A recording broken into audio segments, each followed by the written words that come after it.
Dando prosseguimento, vamos agora com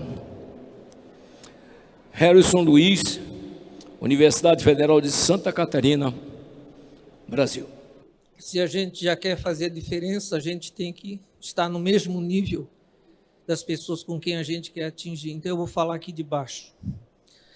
A minha apresentação era para o primeiro dia, mas aí, em função aí de problemas de agenda, a gente foi passado para hoje. Eu estou aqui hoje como professor de uma universidade e de um instituto de geração de tecnologias de conhecimento, que há 20 anos vem trabalhando o porquê que as coisas não dão certo, né? E aí a gente vai trazer aqui algumas discussões. Então, vamos lá. A primeira questão que não se resolve nunca é porque as pessoas estão em escalas espaciais diferentes. Então, elas tratam as coisas em escalas espaciais diferentes. Então, ali a gente tem uma escala internacional, nacional, estadual e municipal. O centro, aquele quadradinho ali, é o município ou o local onde você vive. E vocês observem que para cada escala de análise tem letras diferentes em cada esfera daquilo ali, que significa o quê? Níveis de conceituação diferentes, ou seja, tratamentos diferentes das mesmas questões, diferentes escalas para o mesmo problema. Isso ainda não se configurou como objeto de gestão pública do nível internacional até o nível local, nem na UNEP, que é a Organização das Nações Unidas para o Meio Ambiente, nem no Ministério do Meio Ambiente, nem na Organização das Nações Unidas, nem em estados, nem em municípios. O segundo problema é que toda a concepção de meio ambiente ela é distribuída por legislação por objeto de tutela. Isso significa que cada componente de um ecossistema é tratado juridicamente de forma isolada, sem nenhum tipo de inter-relação. Então, isso significa que, no âmbito da justiça, como a gente já tem trabalhado com vários ministérios públicos, os procuradores de justiça, eles entendem de legislação ambiental, mas não entendem de meio ambiente. Por isso, os termos de ajustamento de conduta são inconsequentes e acabam indo para o judiciário, e são desenvolvidos através de sentenças judiciais que, às vezes, também não são cumpridas. E por que isso acontece? E esse mesmo modelo dividido, ele é o modelo que é ensinado na universidade, é o modelo que a gente trabalha quando vai desenvolver projeto, porque também as pessoas acabam vendo tudo de forma separada quando tudo está junto e o resultado não aparece. Quais são os problemas que não são vencidos? Se você vai para o âmbito de políticas públicas, você vai ver que elas só funcionam se existe política, plano, programa e projeto. Nós temos várias políticas sem plano, vários programas sem política e por aí afora, portanto, não tem orçamento. Se não tem orçamento, não tem como fazer nada. Como a Política Nacional de Proteção e Defesa Civil, que é a Lei 12.608 de 2012. A política é de 2012 e o plano é de 2020. Até hoje a gente não tem programa e não tem orçamento. E o país está aí vivendo as mazelas, e vocês tiveram um episódio de desastre essa semana, e quem sofre sempre são os mais vulneráveis. São aqueles a quem as políticas deveriam atender. E por que a gente tem esses problemas? Porque até hoje não se conseguiu identificar em termos de gestão, que só se faz gestão com indicadores e não com variáveis. As variáveis são adimensionais, elas não são objeto de gestão. E por que elas são usadas? Porque você não pode, porque por variável você não tem como cobrar a eficiência do setor público. Descentralização política e de desconcentração de orçamento. Esse é um outro grande problema. A União ainda concentra a maior parte do investimento. Então, quando não chega nos municípios e não chega no Estado, a gente precisa ainda de reforma tributária e fiscal. E os sistemas de apoio à decisão? Hoje o Estado nem sabe o que faz e como faz, porque as secretarias, como já foi falado, isso é desde Ministério, isso é desde Banco Mundial. Para vocês terem uma ideia, 75% de tudo que o Banco Mundial investe no mundo não dá resultado nenhum. E não sou eu que estou dizendo isso. Joseph Stiglitz, um ex-presidente do Banco Mundial, no livro Globalização em Hits Discounted, na página 102. Se quiserem, vão lá consultar, eu posso depois dar a referência. né? Então, a gente fica discutindo problemas, né? E as soluções não aparecem. Por que isso, né, a coisa fica nesse nível? Então, hoje, a gente, na área de desastres e na área de planejamento, a gente está trabalhando com inteligência e contra-inteligência. Não é a Agência Brasileira de Inteligência, a ABIN. Não é isso. É verificar a fundamentação de tudo aquilo que a gente recebe como informação para tomada de decisão. Muita tomada de decisão não tem fundamento nenhum, porque a base que sustenta ela não tem objetividade nenhuma, né? E hoje, o maior problema para a gente fazer gestão de riscos e de desastres, ou de trabalhar com qualquer tipo de projeto, seja ele carbono ou outra coisa qualquer, é o próprio Estado. A própria estrutura do Estado não está adaptada para trabalhar com as questões, e a gente vê isso quando a gente vê o relatório do CEMADEM, que é o Centro Nacional de Monitoramento de Desastres, onde 95% das prefeituras brasileiras não têm uma estrutura mínima de proteção e defesa civil. E como é que a gente quer que as coisas funcionem, né?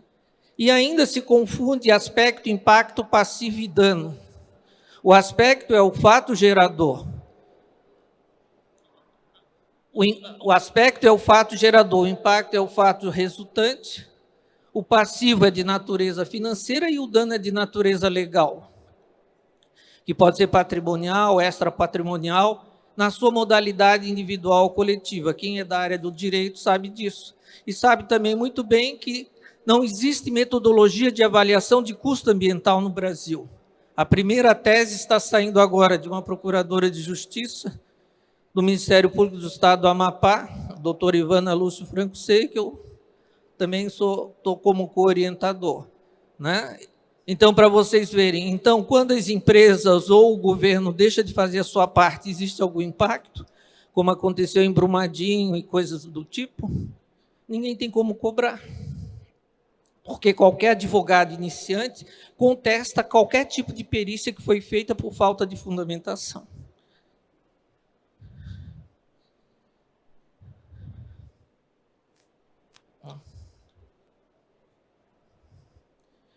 E hoje o grande problema não é nem desenvolver projeto, implantar projeto, é fazer com que esse projeto continue sendo operacionalizado. Então, a gente já está trabalhando com os planos de gestão de continuidade de atividades e de negócios.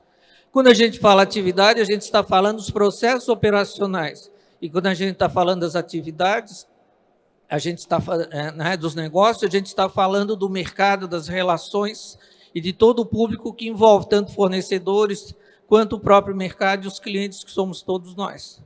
E isso aí foi decorrente do atentado de 11 de setembro, lá nas Torres Gêmeas, que desenvolveram essa norma americana que a gente já está trabalhando no Brasil. Para muitos ainda é novidade, e isso aqui não tem nada a ver com um plano de contingência, que as pessoas confundem plano de gestão de continuidade de atividades e serviços com um plano de contingência, que é mais ou menos aquele quem é quem na hora que você vai chamar, quando acontece algum desastre no seu município. E a gente tem aí a chamada ESG, né, que agora virou moda também. Isso aí há 20 anos a gente já trabalha, que são os sistemas integrados de gestão de qualidade. Mas os americanos é bom, tudo eles conseguem fazer marketing, vira produto, todo mundo compra, né? Então, muitos de vocês já devem ter trabalhado com isso, não é nenhuma novidade. O único problema é que eles querem definir a materialidade, que é como calcular o custo, né, de uma mudança que tem impacto social. E aí é onde vem aquela questão, né, dos ativos, né, que é um equívoco também epistemológico, né? A gente não vai entrar aqui em discussão, mas não existe ativo intangível. Deveria ser um inativo tangível, ou seja, algo que não pode ser medido, mas foi constatado. E não um ativo intangível, algo que pode ser medido, mas não pode ser mensurado, né? E aí muita coisa se perde nesse sentido também em termos de resultado. E o que a gente deveria fazer? Ter uma compreensão integrada do meio ambiente. E para isso é preciso uma outra fundamentação, uma outra prática, né? Já que a gente está trabalhando com perspectiva de inovação. E para quem não sabe, a ISO 26000, que é de inovação, que vai pegar todo mundo aí que trabalha com ensino, pesquisa, extensão e administração, foi lançada aí há 2 anos e está todo mundo aí meio apavorado como certificar conhecimento.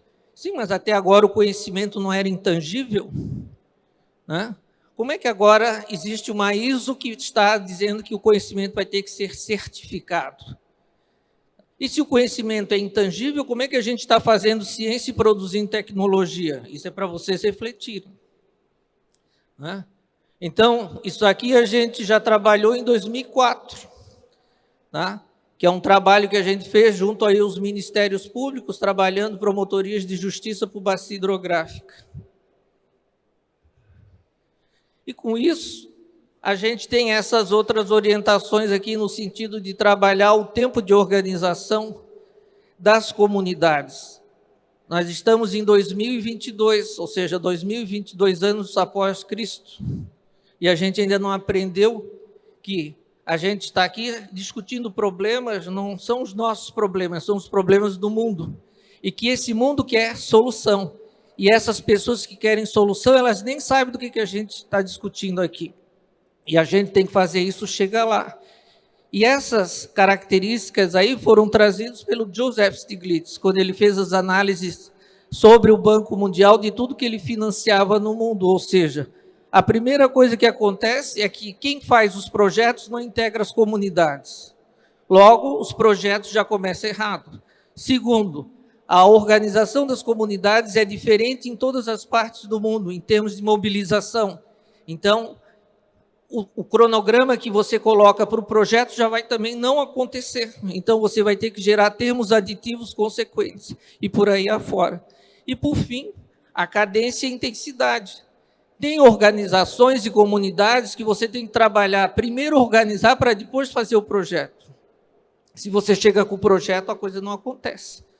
Tem outras que já estão organizadas, então o cronograma é outro. Então, analisando todas essas ações do Banco Mundial, ele chegou a esse resultado. E a gente analisando vários programas no Brasil, a gente vê que não acontece, que é diferente.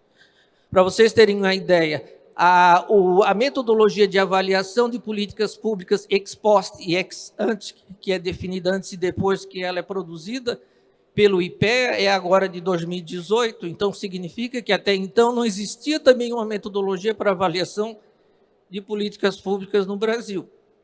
E aí a gente fica discutindo modelos, possibilidades, sendo que a base que dá sustentação para tudo isso é o conhecimento que está sendo ignorado, né?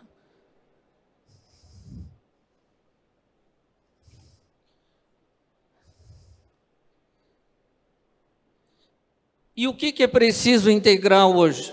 O ciclo de vida de processos, produtos e serviços, porque aqui a gente também, que ninguém leva isso em consideração, ou seja, tanto no setor público, setor privado, terceiro setor, ciência e tecnologia, setores estratégicos, isso é um grande problema, tá? E outro problema, né? Os próprios setores desconhecem, inclusive, quais são os seus processos operacionais, né? E essa gestão integrada de processos operacionais, que é o ciclo PDCA, né, planejar, decidir, corrigir, agir, que todo mundo já deve estar cansado de saber, e o ciclo de vida da política pública, política, plano, programa e projeto. Então, tem, às vezes, prefeitura que quer fazer programa de redução disso, redução daquilo, de gás, disso, daquilo, mas eles não têm a mínima ideia de como fazer, de onde começar, e também não tem equipe técnica para fazer isso, porque o dia a dia da administração já consome, né, as pessoas nessas atividades. E se você quer fazer um projeto, tem uma política, não tem plano nem programa, onde é que você vai buscar recurso? Porque o recurso não está definido, teria que estar definido no plano do programa, logo não tem orçamento. Então, é uma ação também sem controle de resultados. E aí é onde entram as emendas parlamentares, né, para dar vazão a tudo isso.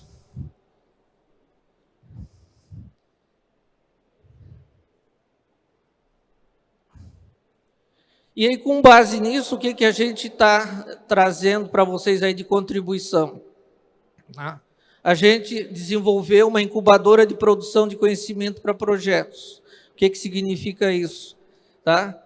Tem incubadora de empresa, incubadora de tudo quanto é tipo aí, mas de produção de conhecimento para projetos não tem nem dentro da Organização Mundial de Propriedade Intelectual, que a gente já fez revisão sistemática e outras pesquisas, e tudo que a gente está trazendo aqui é resultado também de pesquisa, dissertações e teses, né? Então, hoje a gente já pode dizer que determinado tipo de problema, se você adotar determinada solução, você não vai resolver o problema. Tá? Porque o que acontece?